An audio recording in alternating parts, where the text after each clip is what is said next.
दोस्तों, क्या आप जानते हैं इस दुनिया में जितनी भी मौतें होती है उनमें लगभग 30% मौतों के लिए जिम्मेदार हार्ट अटैक होता है। हमारे इंडिया में लगभग 9000 लोग प्रत्येक दिन सिर्फ हार्ट अटैक से मारे जाते हैं। इन सब के लिए जिम्मेदार हमारा बढ़ा हुआ कोलेस्ट्रॉल और ट्राइग्लिसराइड लेवल होता है। पहले हार्ट अटैक के केसेस एक उम्र होने के बाद दिखने को मिलते थे। लगभग 55 से 60 साल की उम्र होने के बाद हार्ट अटैक के मामले सामने आते थे, लेकिन ये काफी कम उम्र में ही आजकल सामने आने लगे हैं। 25 से 30 साल की उम्र के नौजवानों में भी हार्ट अटैक के मामले सामने दिख रहे हैं।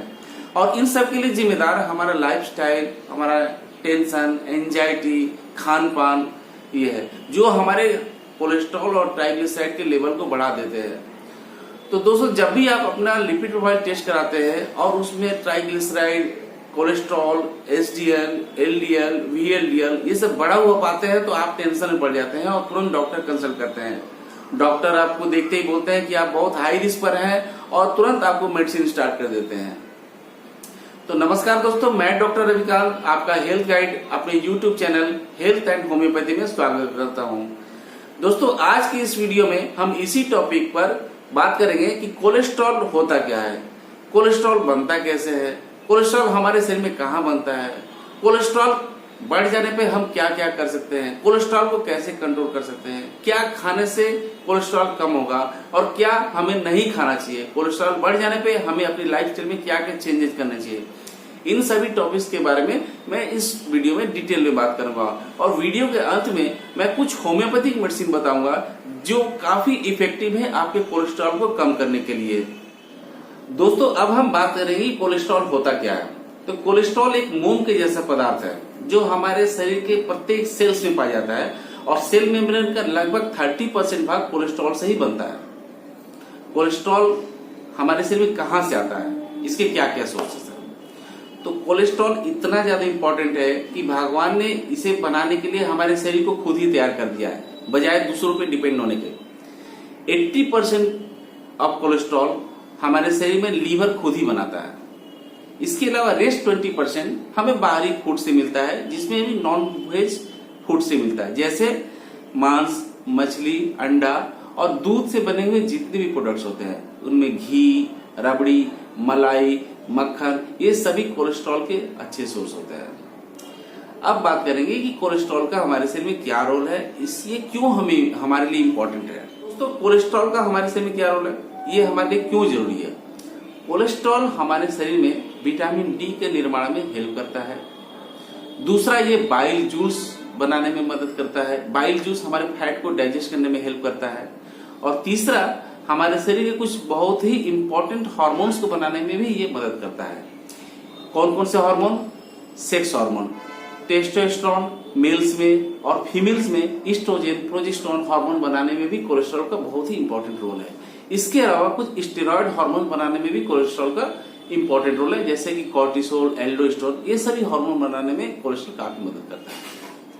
कोलेस्ट्रॉल हमें नॉन वेज फूड के अलावा बाकी किसी भी फूड से नहीं मिलता है। अनाज, फल, सब्जियां ये सब में 0% भी कोलेस्ट्रॉल नहीं होता है। अब हम बात करेंगे कोलेस्ट्रॉल कितने तरह का होता है। तो दोस्तों, कोलेस्ट्रॉल 3 तरह के होते हैं, एक एसडीएल, एलडीएल और वीएलडीएल। चूंकि कोलेस्ट्रॉल हमारे रक्त में घुलनशील नहीं होता है, इसीलिए इसे शरीर में एक भाग से दूसरे भाग तक जाने के लिए एक माध्यम की आवश्यकता पड़ती है, यानी कि किसी ट्रांसपोर्ट की आवश्यकता पड़ती है। इसे ही हम लिपोप्रोटीन्स कहते हैं, जो एसडीएल, एलडीएल और वीएलडीएल होते हैं। अब एलडीएल के बारे में बात करते हैं। एलडीएल क्या होता है।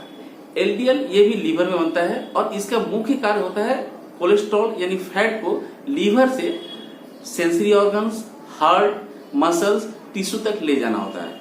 इसका नॉर्मल वैल्यू 100 से कम यानी लेस देन 100 mg पर DL होता है और जब इसका लेवल बढ़ जाता है तो ये हमारे ब्लड वेसल्स यानी आर्टरीज में जमा होने लग जाता है और यही जमा हुआ एलडीएल कभी कभी इसका एक टुकड़ा टूटकर हमारे सक्रिय हो चुकी ब्लड वेसल्स को ब्लॉक कर देता है, जिससे ब्लड सप्लाई रुक जाता है और हमें हार्ट अटैक या ब्रेन स्ट्रोक होने की संभावना बढ़ जाती है। दूसरा, एसडीएल, इसे गुड कोलेस्ट्रॉल भी कहा जाता है और इसका मुख्य कार्य है कि ये हमारे शरीर में दूसरे पार्ट से यानी कि muscles, tissue, sensory organ, heart यानी शरीर के दूसरे पार्ट से कोलेस्ट्रॉल यानी कि फैट को कलेक्ट करके वापस लीवर तक ले जाना होता है। यानी कि ये शरीर में कोलेस्ट्रॉल की सफाई करता है, इसलिए इसे गुड कोलेस्ट्रॉल भी कहा जाता है। ये आपके शरीर में जितना ज्यादा रहेगा उतना ही आपके लिए अच्छा होता है। इसकी नॉर्मल रेंज है 40 से 60 तक इसकी नॉर्मल रेंज होती है। यानी कि यदि 40 से 60 के बीच में आपका एचडीएल का लेवल है तो ये आपके लिए बहुत अच्छा होता है। एचडीएल कोलेस्ट्रॉल हार्मोन को लीवर में पहुंचाने के अलावा कुछ स्टेरॉयड हार्मोन बनाने वाले ऑर्गन्स तक भी ले जाता है, जैसे कि एड्रेनल ग्लैंड, टेस्टिस और ओवरी, और इस तरह से ये स्टेरॉयड हार्मोन बनाने में भी हेल्प करता है। एक स्टडी में देखा गया है कि जिन लोगों का एचडीएल लेवल 60 mg/dl से ऊपर होता है उनमें कार्डियोवैस्कुलर डिजीज होने के चांसेस जैसे कि एमआई या इस्कीमिक हार्ट डिजीज होने के चांसेस काफी कम हो जाते हैं, और जिनका एचडीएल का लेवल बिलो 40 mg/dl होता है उनमें एथेरोस्क्लेरोटिक डिजीज होने के चांसेस बढ़ जाते हैं।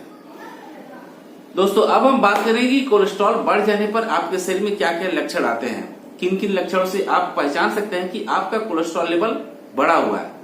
सबसे पहले आपको बार बार उबासी आएगी, बहुत थकावट रहेगी। तीसरा, आपको हर समय नींद आती रहेगी। चौथा, आप चलते चलते आपका सांस फूलने लग जाता है। थोड़ा सा चलने के बाद ही आपको थकावट महसूस होने लग जाएगा, आपका सांस फूलने लग जाएगा, दम फूलने लग जाएगा। ये सब कुछ लक्षण है जिनसे आप आइडिया कर सकते हैं कि आपका कोलेस्ट्रॉल लेवल बढ़ा हुआ है। इसके अलावा आपको कंफर्म करने के लिए एक ब्लड टेस्ट की जरूरत पड़ती है जिसे लिपिड प्रोफाइल कहते हैं।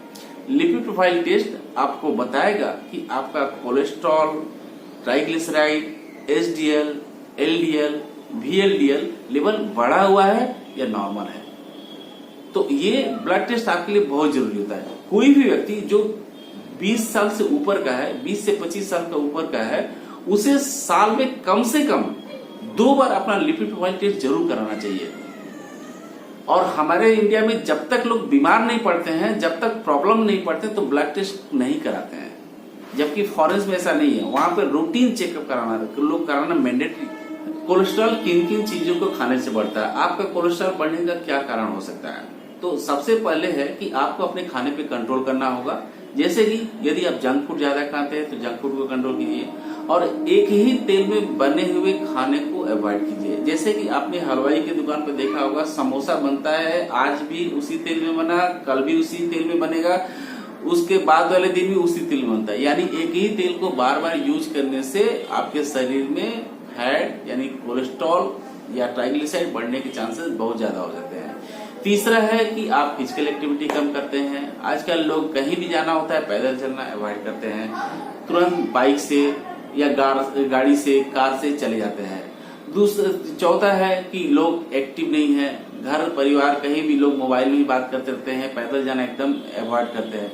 तो ये सब कुछ कारण है जो आपके कोलेस्ट्रॉल लेवल को बढ़ाते हैं। इसके अलावा कुछ जेनेटिक फैक्टर भी होते हैं, किसी फैमिली में जेनेटिक ट्रेंड भी होता है तो उनमें कोलेस्ट्रॉल लेवल बढ़ता रहता है। भले वो सब कुछ करे, सभी कुछ करे, अपना एक्टिविटी कंट्रोल करे, रेगुलर एक्सरसाइज करते हैं, रेगुलर व्यायाम करते हैं, अपने खाने में भी कंट्रोल किया उन्होंने, फिर भी उनका कोलेस्ट्रॉल लेवल हाई था। तो इस सब केसेस में जेनेटिक फैक्टर काफी मायने रखता है।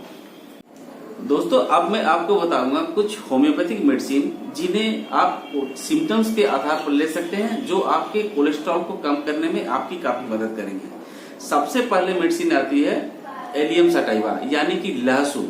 ये एक नेचुरल मेडिसिन है जो कोलेस्ट्रॉल को कम करती है। और वैसे केसेस में जिन्हें ऐसे पेशेंट को जिनको मीट खाने की इच्छा यानी नॉनवेज खाने की इच्छा बहुत ज्यादा रहती है और साथ ही जिनका बीपी भी हाई रहता है, वहां पर एलियम सटाइवा एक बहुत अच्छी दवा है। दूसरी दवा है ऑर्रममेट।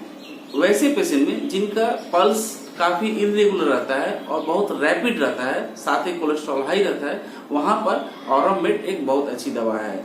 तीसरा है नक्स भूमिका। ऐसे पेशेंट जिनमें अल्कोहल खाने की इच्छा बहुत ज्यादा रहती है या जो जंक फूड बहुत ज्यादा खाते हैं, शराब का सेवन करते हैं, उनमें कोलेस्ट्रॉल यदि हाई रहता है तो नक्स भूमिका उनके लिए एक बहुत ही अच्छी दवा है। इसके अलावा कैलकेरिया का, तो कैलकेरिया का वैसे पेशेंट में ज्यादा अच्छा काम करती है जो मोटे हैं, दिखने में काफी भारी भरकम थूथले हैं और साथ ही उनमें अंडा खाने की प्रवृत्ति बहुत ज्यादा रहती है, अंडा के प्रति डिजायर उनको बहुत ज्यादा रहता है, पसीना बहुत ज्यादा होता है उनको, तो वैसे लोगों में कैलकेरिया का भी बहुत अच्छी दवा है। और एक पांचवी दवा है Baryta car. Old age patient जिनमें कोलेस्ट्रॉल बहुत बढ़ गया है उनमें बराइटा कार एक बहुत अच्छी दवा है। इसके अलावा एक दवा है क्रैटियागस। तो वैसे पेशेंट जिनका हार्ट मसल्स वीक हो चुका है और साथ ही ब्लड सप्लाई रिड्यूस्ड हो गई है, तो ऐसे लोगों में क्रैटियागस एक बहुत अच्छी दवा है। दोस्तों, आशा करता हूं आज की ये वीडियो आपको काफी पसंद आई होगी और काफी यूजफुल और इन्फॉर्मेटिव लगी होगी। दोस्तों, अगर आपको वीडियो पसंद आई है तो आप वीडियो को लाइक करें, चैनल को सब्सक्राइब करें और अपने दोस्तों के साथ शेयर करें, जिससे कि ये इन्फॉर्मेशन उनके पास भी पहुंच सके। तो फिर मिलते हैं किसी दूसरे वीडियो में किसी नए टॉपिक के साथ। तब तक के लिए नमस्कार।